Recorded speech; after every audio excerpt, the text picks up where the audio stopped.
Bonsoir à tous, vous êtes bien sur Tennessee News Network, je suis Andrew Williams et ce soir dans On en discute ici, je reçois Chester Blackwell, chairman du Radical Party. Bonsoir Monsieur Blackwell, Bonsoir, merci d'avoir accepté notre invitation. mais Pour de rien. celles et ceux qui ne vous connaissent pas, je vous laisse vous présenter en quelques phrases, d'où vous venez, pourquoi vous êtes lancé en politique, vous avez le champ libre. Alors écoutez, moi du coup, je suis Chester Blackwell.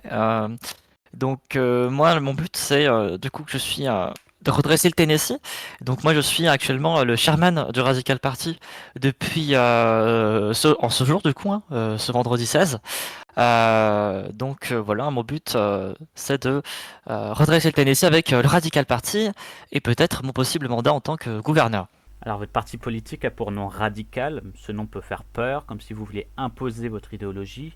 Qu'entendez-vous exactement par là et quelles sont les principales valeurs et propositions qui distinguent le Radical Party des autres formations politiques du Tennessee, notamment en matière d'écologie qui semble être un pilier de votre programme? C'est sûr que le nom peut faire peur, hein, mais on est principalement un parti du coup centriste, hein, donc basé sur des idées de centre. Et c'est vrai que on a détaché l'association écologique qui était liée avec le Radical Party pour la séparer et qu'elle devienne indépendante. Ça, c'est Monsieur Antoine Blake qui la gère et moi je la co-gère. Et du coup, oui, c'est vrai, on a des idées qui sont un peu plus écologistes que certains autres partis. Et du coup, nous, notre but après, mes buts principaux, ça va être du coup les soins, l'économie, tout ce qui est au niveau social, donc intégrer les minorités, c'est sûr, mais en même temps, voilà, de réguler aussi notre immigration, hein, d'accord, de la contrôler, mais en laissant quand même nos portes ouvertes, hein, donc en faisant quelques réglementations en plus. Et puis ensuite, en quatrième, pardon, la sécurité tout simplement. Le 24 avril 2025, le gouverneur Baker interdit par décret les armes automatiques. Allez-vous revenir sur cette proposition? Alors oui, je vais revenir sur cette proposition que je juge pas très impopulaire après avoir pris de nombreux avis hein, des citoyens. Moi, je vais revenir sur ce décret effectivement en autorisant les armes automatiques. Alors je sais que ça peut faire peur, mais on va les réguler, hein. On va pas non plus laisser libre accès à ces armes, hein, pas comme les libertariens qui eux veulent une liberté totale, hein, de ce que j'ai compris. Nous, ce qu'on veut en fait, c'est accréditer des vendeurs d'armes qui seront accrédités par le gouvernement. Et en fait, ces vendeurs d'armes, ils vont pouvoir vendre des armes automatiques aux citoyens. Ces citoyens qui devront du coup présenter leur permis de port d'armes à son vendeur d'armes directement pour pouvoir acheter une arme automatique. Ce qui n'était pas fait avant, hein. Les vendeurs d'armes n'ont jamais demandé aux citoyens de présenter leur permis de port d'armes hein, quand on était sous gouvernance républicaine, hein. Ce qui est quand même assez étrange. Vous ne pensez pas qu'en interdisant les armes automatiques, cela réduit le taux de criminalité? Alors en fait, pour moi, interdire les armes automatiques, c'est une mesure beaucoup trop extrême qui divise en fait, hein. Même au sein du Parti démocrate, il me semble que j'ai entendu dire que certains adhérents ne seraient pas totalement d'accord avec l'interdiction, hein, mais plutôt une réglementation. C'est ce que nous allons faire justement. Voilà, écoutez, après, vous savez, plus on autorise de choses et plus on va donner accès on va encourager entre guillemets la criminalité. Mais plus on les interdit, plus on va attiser en fait les criminels, hein, parce qu'en fait personne, un criminel reste un criminel, hein, il va pas obéir à la loi des interdictions des armes automatiques, hein. S'il veut, il peut se l'acheter quand même, hein, son arme automatique. Alors c'est plus risqué pour lui vu que bah il risque encore plus gros, hein. Il me semble la peine a été renforcée, mais voilà, il risque encore plus gros vu qu'elles sont totalement interdites. Voilà. Mais oui, si un criminel il veut son arme automatique, je pense qu'il peut. S'il est déterminé, il peut se la procurer, hein. Rien n'interdit. Enfin, voilà, le criminel, pour lui, il pourra toujours avoir une arme automatique hein, dans sa tête, hein. Et comment vous comptez assurer la sécurité publique tout en défendant le droit des citoyens à posséder ce type d'armes? C'est très simple quand je serai peut-être gouverneur, je vais prendre rendez-vous avec le shérif France où j'enverrai mon secrétaire général ou moi-même pour faire un rapport de la situation qu'il y a au DCSO, donc voir un peu les difficultés qu'il rencontre, etc. Et en fait, du coup, essayer d'encourager, hein, de financer les campagnes de recrutement du DCSO pour que ça leur fasse un coût en moins, et du coup qu'ils puissent avoir beaucoup plus d'effectifs. Après, essayer peut-être d'augmenter un peu le financement qu'on donne au DCSO pour qu'ils puissent avoir plus de moyens matériels, et non pas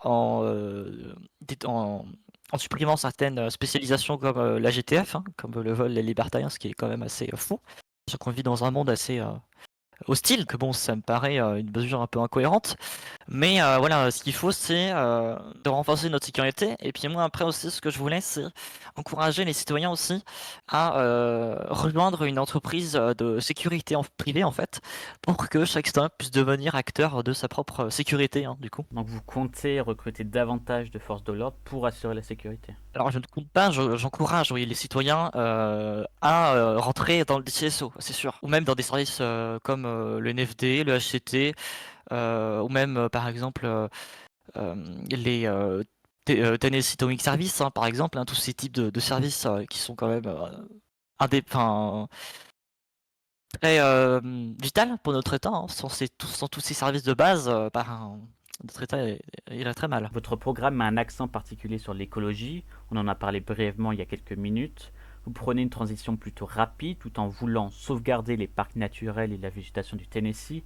Quelles sont les mesures concrètes que vous proposez pour y parvenir et comment comptez-vous concilier cette transition avec les impératifs économiques et sociaux de l'État? Alors moi, ce que j'aimerais faire, alors ce sera encore une fois à voir avec Monsieur Ross, hein, c'est de créer une spécialisation au DCSO de park ranger.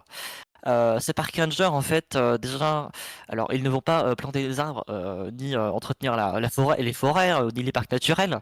C'est pas leur boulot, hein. Mais on va plutôt ça va être vraiment une unité qui va spécialiser dans tout ce qui est milieu naturel, comme du coup par exemple la forêt de Tremont à Townsend ou toute autre forêt, qui du coup serait le foyer en fait de beaucoup de crimes hein, du coup qui se passent, hein, parce que oui dans la forêt de Tremont il y a pas mal de crimes qui se passent, d'infractions, et donc ces park rangers pourraient directement intervenir dans ces forêts, dans ces milieux à risque, où la criminalité est quand même bien présente, pour du coup intervenir rapidement, hein, du coup, parce que du coup ces park rangers resteraient dans ces milieux naturels afin du coup de garantir une présence des forces de l'ordre dans les milieux ruraux. Hein. Du coup, c'est une sorte de police rurale, hein, si vous préférez, qui serait potentiellement mise en place. À voir encore une fois avec Monsieur Ross, hein. Mais voilà. Après, oui, notre programme écologique, il a aussi, on a aussi en partenariat du coup avec, enfin dans notre belle partie en partenariat du coup avec l'association. Même si elle a été détachée, c'est quand même Monsieur Blake qui la gère, qui est quand même cadre chez nous. Donc on a quand même euh, ces idées qui reviennent. Donc par exemple, vous savez, on va sur une transition assez rapide, mais on va pas, je ne veux pas personnellement faire une écologie punitive. Hein. Je ne vais pas obliger les citoyens à passer à l'électrique, parce que déjà je juge que l'électrique, ce n'est pas du tout la bonne alternative parce que les batteries ne sont pas du tout recyclables. Hein. Et puis parce que les minéraux qui sont utilisés pour confectionner ces batteries proviennent pardon, des mines par exemple en Afrique. Et malheureusement, ces mines elles sont majoritairement peuplées de petits enfants africains, malheureusement, oui, qui minent dans des conditions déplorables, hein, du coup. Et c'est pour ça, du coup, je ne veux pas soutenir ce marché. Hein. C'est pour moi de l'esclavage moderne, hein, littéralement. Donc voilà. Après, oui, on va essayer de faire une transition assez rapide, du coup, en faisant par exemple en construisant des barrages, etc. Parce que les éoliennes, ça ne va pas fonctionner, ça c'est sûr. Mais on va vraiment faire une écologie basée un petit peu aussi sur le volontariat entre guillemets des citoyens. Je vais essayer de fonctionner par référendum sur ce programme-là, hein, sur ce plan-là, parce que l'écologie aux États-Unis, je sais que c'est pas un sujet très populaire, mais je veux quand même faire des sondages, des référendums afin de voir quel est l'avis des citoyens aussi, hein, du peuple, hein, pour voir qu'est-ce qu'ils en pensent hein, de la situation écologique de notre État. En créant une brigade de protection écologique, cela représente un coût important. Comment allez-vous financer cela? Alors, c'est pas totalement une brigade écologique, hein, d'équipe les Park Rangers, mais après, oui, pourquoi pas aussi, oui, justement, mettre en œuvre une agence gouvernementale, du coup, qui gérerait un petit peu le côté écolo du Tennessee. Alors après, à voir encore comment mettre ça en place, hein. Après, moi, ce que je voulais faire aussi, c'est mettre en place un conseil, en fait, qui réunirait, un conseil écologique, en fait, qui réunirait les patrons d'entreprise, les grands patrons d'entreprise du Tennessee, euh, qui réunirait moi-même, où je serais présent, hein, du coup, et mon secrétaire d'État, hein, Et en fait, ce conseil, du coup, il permettrait en fait d'écouter les entreprises et du coup les Tennesséens hein, sur leur avis par rapport à notre politique sur l'écologie, hein, d'accord? Et je compte aussi faire ça pour l'économie, du coup, aussi, inviter les patrons et les travailleurs pour voir un peu leur avis sur notre économie actuelle, hein. Donc voilà, pour noter ce qu'ils souhaitent changer, etc., hein. Donc voilà. C'est surtout pour un avis consultatif, hein. En matière d'économie, vous mettez en avant la liberté d'entreprendre et le soutien aux entreprises locales. Quelles sont vos propositions pour stimuler la création d'emplois et favoriser un développement économique qui bénéficie à tous les citoyens du Tennessee? Alors, je suis contre les élites d'entreprise. Par exemple, les entreprises multimilliardaires, ça, on va pas les soutenir, hein. On va plus soutenir l'auto-entrepreneuriat, que je trouve une super idée, hein. Nous, pour stimuler, enfin essayer de stimuler cette économie, c'est que déjà, ben, l'auto-entrepreneuriat, c'est accessible à tous les citoyens, hein, de lancer leur entreprise du coup seul. Et après oui pourquoi pas qu'ils grossissent, mais à ce moment-là on va pas non plus les soutenir hein, sur ce plan-là. Nous ce qu'on soutient vraiment c'est les auto-entreprises. Alors par contre je n'aurais rien contre les élites du style grande entreprise, je les laisserai tranquilles, hein, mais on va pas non plus les faire grossir, enfin encourager enfin que l'État encourage les entreprises à grossir. On ne veut pas une monopolisation des services pour éviter toute catastrophe, hein, parce que si cette entreprise s'effondre, c'est tous les services de côté qui s'effondrent, hein. Enfin, après, il y a peu de risques, hein, vu que ce sera une grande entreprise, mais voilà. Après, les mesures qu'on voudrait faire, c'est par exemple mettre une aide en place, hein, du coup, enfin augmenter l'aide qui a été mise en place là par du coup le gouverneur Baker, je trouve bénéfique celle-ci, par exemple, mais l'augmenter à 15 000 dollars, parce que avec 5 000 dollars, je trouve que personnellement, on ne peut pas faire grand-chose. Après, c'est vrai que oui, hein, si on cumule les 5 000 dollars par chaque entreprise, on leur donne une aide, ça commence à faire une sacrée somme. Mais justement, après, vous savez, plus il y a d'entreprises, plus cette aide, elle va être au final remboursée rapidement, en fait, hein. Et j'en ai discuté avec beaucoup de citoyens, il manque de financement. Voilà, je les ai vus à Townsend et à Nashville. Beaucoup veulent créer leur entreprise, mais à défaut de manque de fonds, ils ne peuvent pas. Et allez-vous réduire le taux d'imposition des entreprises? Alors, le taux d'imposition est à 7%, il était avant 20%. Je compte en fait essayer de le mettre à 5%. Alors, faut voir après ça avec le. Faudra voir ça en fait, comment mettre ça en place. Parce que c'est vrai que enfin, 7% c'est peu encore, hein. Ou alors pourquoi pas laisser encore ce taux à 7%, hein, on va voir. Mais voilà, si je peux le baisser, je le baisserai. Si je ne peux pas et que c'est vraiment trop dangereux hein, pour notre état de baisser ce taux, on le laissera à 7%. Voilà.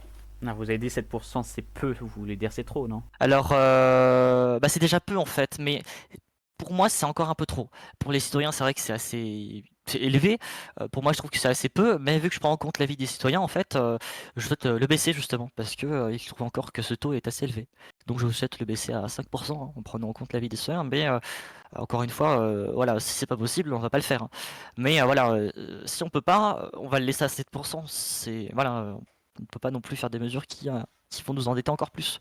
Pour le moment, rien Donc oui, d'officiel, juste un projet. oui, voilà, si les citoyens le veulent, qu'on puisse baisser ce taux, et qu'on peut le baisser justement, bah, je le baisserai, voilà. Et encore après, vous savez, maintenant, enfin voilà, l'économie, vous savez, le budget, hein, ça se vote en début d'année, donc là actuellement, je pourrais peut-être pas le mettre en place, hein. À voir, hein, mais peut-être, mais c'est pas sûr. Sur Ou le, par amendement, oui, je crois, je sais plus. sur le plan social, vous défendez l'égalité des citoyens devant la loi et vous vous positionnez sur des questions de société telles que l'homosexualité et le changement de genre.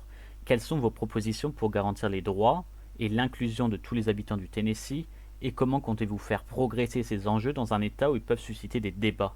Alors, déjà, je trouve que c'est une question très intéressante et en fait, cette situation, on va dire, de tout ce changement, il est important de le prendre en compte parce que on va pas pouvoir continuer sur une ligne conservatrice sur le plan social. Parce que il faut bien se dire, hein, le monde évolue. Si on reste sur une idée conservatrice au niveau social, on va pas s'en sortir et on va passer pour de l'extrême droite. Et c'est pas ce que je veux donner et surtout en plus que, moi je me dois de défendre, ce qui est, homosexuel, transgenre et cetera. C'est très important, on va pas non plus discriminer quelqu'un, parce qu'il est, physiquement différent. Ce n'est pas possible en fait, hein, Tennessee c'est un peuple uni, hein, qui doit se faire, où les citoyens pardon doivent se faire respecter, doivent se respecter mutuellement. Donc par exemple, vous savez, on fera des programmes d'inclusion dans les écoles, etc. Où chaque citoyen, du coup, enfin chaque élève apprendra à respecter ses camarades qui seront un peu plus différents physiquement, enfin différents de lui en fait, hein. Vraiment que les élèves apprennent à se respecter pardon, entre eux et à éviter du coup la discrimination, le racisme, etc. Parce que du coup, vous avez parlé aussi de la régulation de l'immigration. En fait, c'est pas forcément une régulation, c'est plus un contrôle. Moi, ce que je veux, c'est des immigrés qui arrivent avec déjà un visa de travail, en fait, hein. Donc, voilà. Il y a beaucoup de gens qui se plaignent, vous savez, voilà, après, c'est l'avis des citoyens et pas le mien, hein, là, actuellement, hein. Je réfléchis encore sur cette question qui est quand même assez sensible, l'immigration.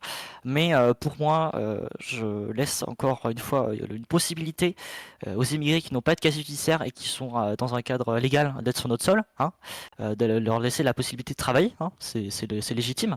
Mais tous les immigrés pour l'instant qui ne sont pas sur notre sol illégalement, hein, qui sont sur notre sol illégalement, eh bien nous les rejetterons, nous les renvoyerons directement dans leur pays d'origine, hein, ou dans leur territoire d'origine. Donc voilà. Voilà, c'est une position assez modérée, euh, centriste du coup, mais voilà, j'essaie d'être un maximum au centre dans mes idées, hein, ce qui est quand même parfois compliqué de trouver le juste milieu, mais on y arrive. Alors après, seul le gouvernement fédéral a le pouvoir de réglementer l'immigration. Oui, voilà, mais ça après Ce justement c'est sont les encore à voir expulsés. hein, avec les. Oui, encore mieux, mais voilà, vu que voilà, on va essayer de se battre pour justement convaincre, de les convaincre afin de permettre ce projet d'être mis en place. L'actuelle Assemblée générale, la 123e, vous n'avez pas de représentant de votre parti. Avez-vous un meilleur espoir d'envoyer au moins un représentant? Alors, c'est normal parce que la personne qui a pris la relève après Antoine Blé, c'était du coup, enfin, qui a pris la relève après Monsieur Diop, enfin, je ne sais plus, il y a eu tellement de gens qui sont passés dans le Radical Party que je ne m'y suis pas encore penché et que je vise plutôt le futur plutôt que le passé. Là, actuellement, juste avant moi, du coup, c'était Monsieur Antoine Blé, n'importe quoi, Monsieur Nolias Kate. Et en fait, il n'a pas voulu, ou alors il n'a pas. Non, il n'a pas voulu se présenter pour cette législature, pour avoir du coup des représentants. Donc c'est normal hein, qu'il n'y ait pas de représentants à cette assemblée. Mais là, par exemple, là, je pense qu'on va avoir un bon score hein, aux élections. Parce que du coup, on a beaucoup de personnes qu'on arrive à faire changer d'avis, hein. Euh, donc voilà, je suis très confiant pour ces élections entre nous, même si on arrive assez tôt, on est en tête, on est devant les libertariens hein, qui eux pourtant voilà sont là depuis un peu plus, enfin sont là avant nous hein, du coup, alors que nous sommes arrivés après, mais pourtant nous sommes devant eux, donc c'est très bien. Ces derniers jours, sur Yelp pleure, des rumeurs ont circulé comme quoi vous êtes en discussion avec des partis politiques, notamment le parti démocrate, pour faire une sorte de coalition. Êtes-vous prêt à former des alliances avec d'autres partis et si oui, lesquels? Alors déjà ce qu'il faut savoir c'est que plus il y a de partis politiques, plus il y a de partis politiques qui se présentent pardon aux élections législatives, plus déjà avoir une majorité c'est compliqué. Donc le mieux c'est de former des alliances législatives avec les partis où on a le plus de ressemblances, de points communs, hein. Donc voilà. Alors pour l'instant rien n'est officiel, hein, je n'ai rien annoncé. Et avec les démocrates, nous avons simplement, enfin, avec Monsieur Durand et Madame Neal, on a simplement discuté de la situation économique et de régler aussi les rumeurs qui circulaient sur Yelper, comme quoi j'allais faire une alliance avec les libertariens, hein, c'est Madame Reynolds qui l'a annoncé. Apparemment j'aurais fait une demande, alors que c'est totalement fou hein, du coup, hein, Madame Reynolds a menti hein, sur cette info, comme elle le fait pratiquement à toutes les infos sur Helper, mais voilà.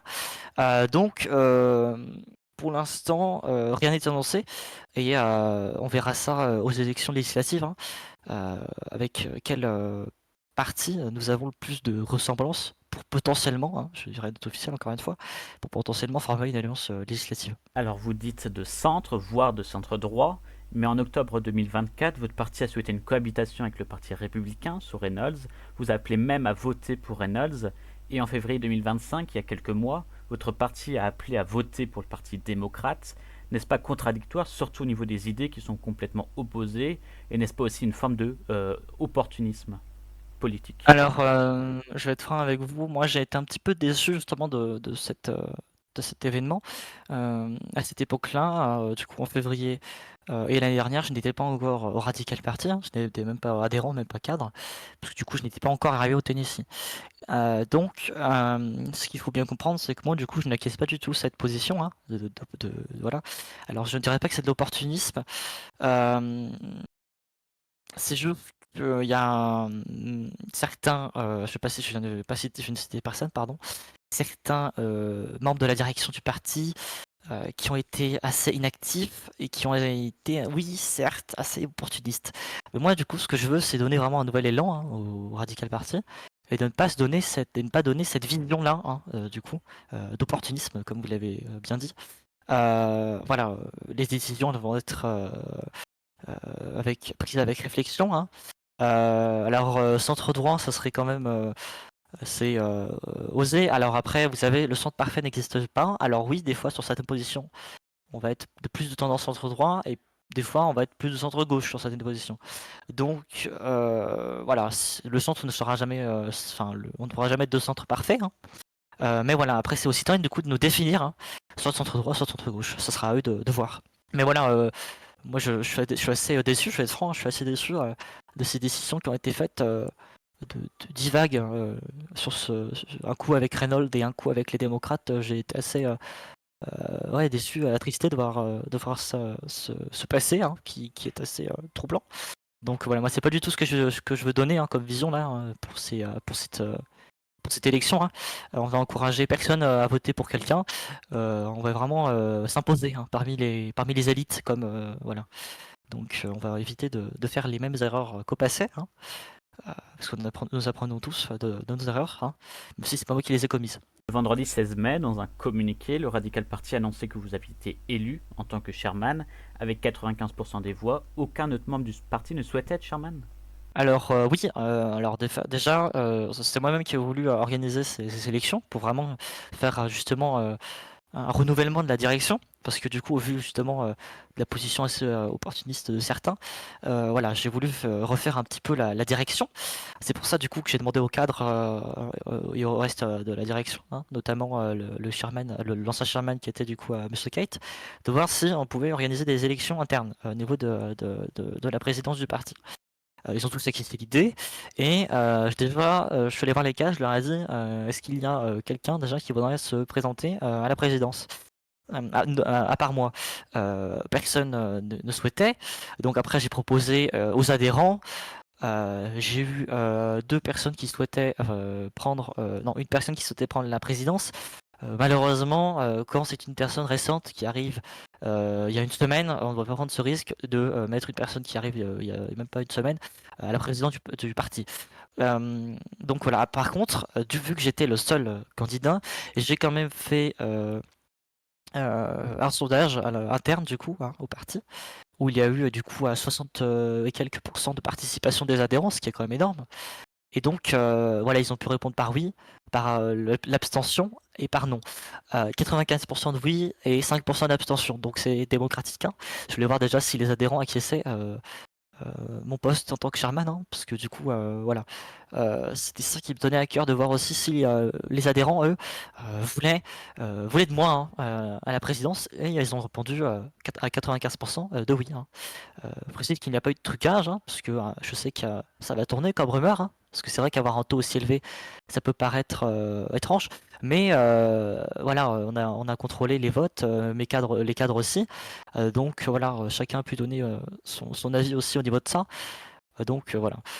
Après, vous savez, moi, enfin, ce que jugent les autres cadres, notamment Antoine Blé et Nolias, c'est que j'ai une position comparée, hein, aux autres membres du parti, plutôt faible au niveau de l'écologie, mais élevée au reste des partis. Donc voilà, c'est la seule remarque qui pourrait me faire au niveau de ça.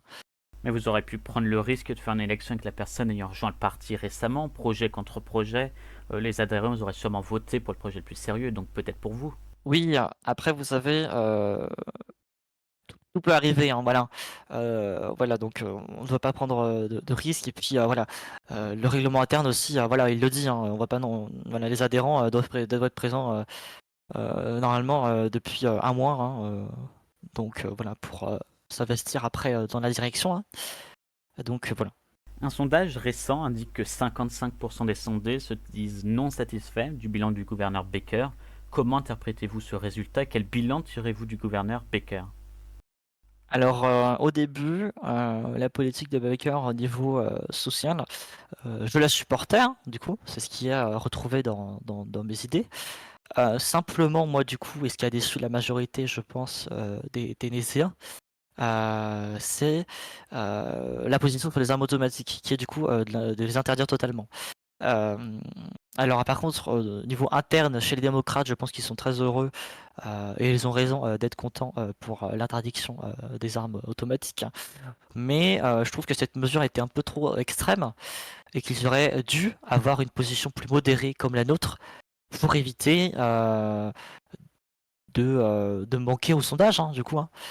Voilà, on l'a très bien vu, hein, oui, 55%, c'est plus de la moitié, hein, des TTC1 euh, enfin, plus de la moitié, pardon, des sondés, qui seraient mécontents, hein, du coup, de la politique de M. Baker. Après, un sondage n'est jamais vraiment représentatif, hein. Il n'est qu'aux élections qu'on voit vraiment quel gouverneur est populaire ou non, hein. Il ne faut jamais se fier au sondage. Avec un autre sondage exclusif à Tennessee News Network, dans la question si les élections avaient lieu aujourd'hui, pour qui voteriez-vous? Votre parti arrive en tête avec 30% des 61 sondés. En voyant ce score, est-ce une forme d'espoir? Alors, moi j'ai été déjà assez stupéfait hein, du résultat, hein. Donc, alors certes un sondage n'est pas représentatif comme je l'ai dit avant, mais arriver quand même en tête d'un sondage alors que le parti était en pause pendant quelques mois et que là, en un mois, même un peu moins d'un mois je crois, on arrive à être en tête des sondages. C'est très encourageant, hein. Mais voilà, comme dit avant, il ne faut pas trop non plus se fier au sondage, même si pour moi là, ça veut tout dire, hein. Au début avec Tencent News, euh, le sondage de Tencent News, on arrive à 8% en 6 jours, qui est un chiffre incroyable, sachant que Tencent News, c'est une référence hein, quand même hein, dans les médias du Tennessee.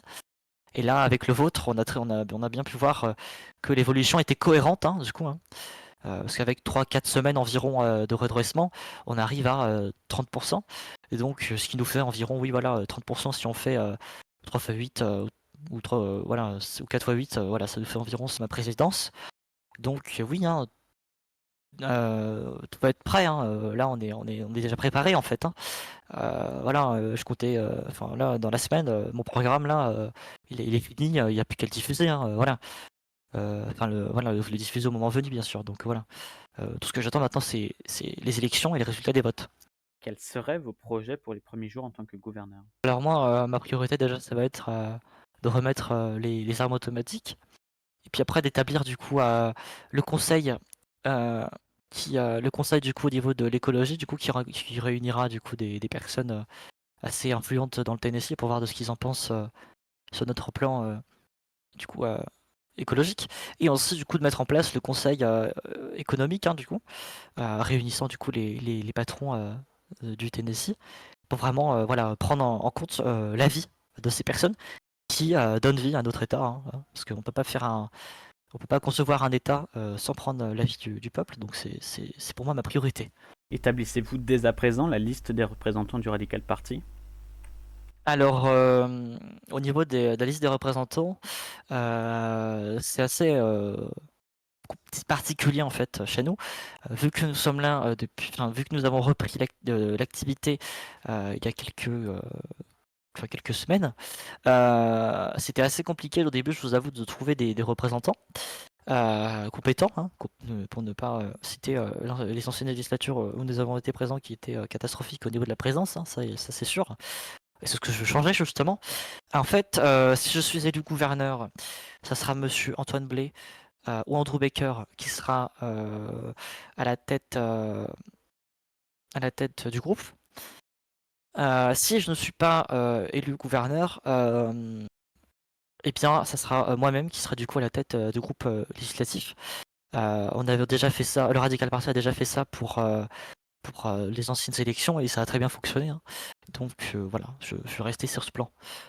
Ensuite, après, on aura Mike Nova, justement, qui sera dans la liste. On aura aussi Jordan Harper, qui lui gère Sholenko, qui va bientôt être renommé, je crois.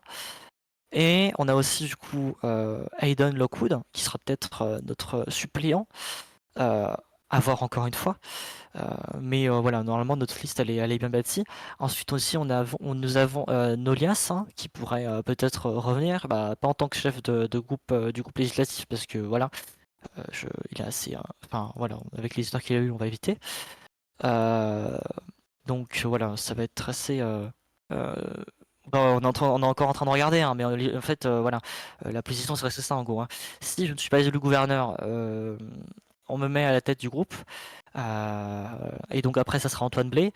Après, ça sera du coup Jordan Harper, Mike Nova, Johnson Smith, qui lui est très investi sur le terrain. Et ensuite, Hayden Lockwood, du coup, hein, qui serait peut-être soit du coup représentant, ou soit du coup suppléant. Voilà. Pour finir, Monsieur Blackwell, quel est votre message final aux électeurs du Tennessee et pourquoi pensez-vous être le meilleur choix pour diriger cet État dans les mois à venir? Alors moi, dans mon enfance, et même actuellement, hein, je me dis ça encore dans ma tête, et voilà, je le dis encore à, à mes proches, ne jamais voter un parti euh, extrême. Comme les libertariens, et à vous de juger après, voilà, quel parti vous trouvez extrême, hein. Mais pour moi, il ne faut jamais voter un parti que vous trouvez extrême. Euh, c'est la pire chose à faire parce que du coup, ça déstabilise notre État. Donc voilà, ce qu'il faut c'est voter un parti qui vous plaise surtout, hein, avec des idées cohérentes et un parti qui est présent sur le terrain. Parce que faire un mandat sans qu'on ait pris un minimum, sans qu'on se soit rendu un minimum sur le terrain, c'est la pire chose à faire. Et moi du coup ça me tient à cœur, c'est pour ça que je me rends pratiquement minimum, hein, 3 fois par semaine ou 2 fois par semaine sur le terrain. C'est justement pour prendre l'avis des citoyens, hein, et je continuerai à le faire, hein, si je suis gouverneur, hein. Je continuerai à prendre l'avis des citoyens en organisant des référendums, des sondages, pour vraiment voilà, faire un Tennessee euh, fait par le peuple. Merci Monsieur Blackwell d'avoir répondu à toutes mes questions. Très belle fin de soirée et à bientôt. Et merci à tous du coup de nous avoir écoutés. Merci à Tennessee Network. Votez Radical Party, votez Chester. Très bonne soirée, très bonne journée.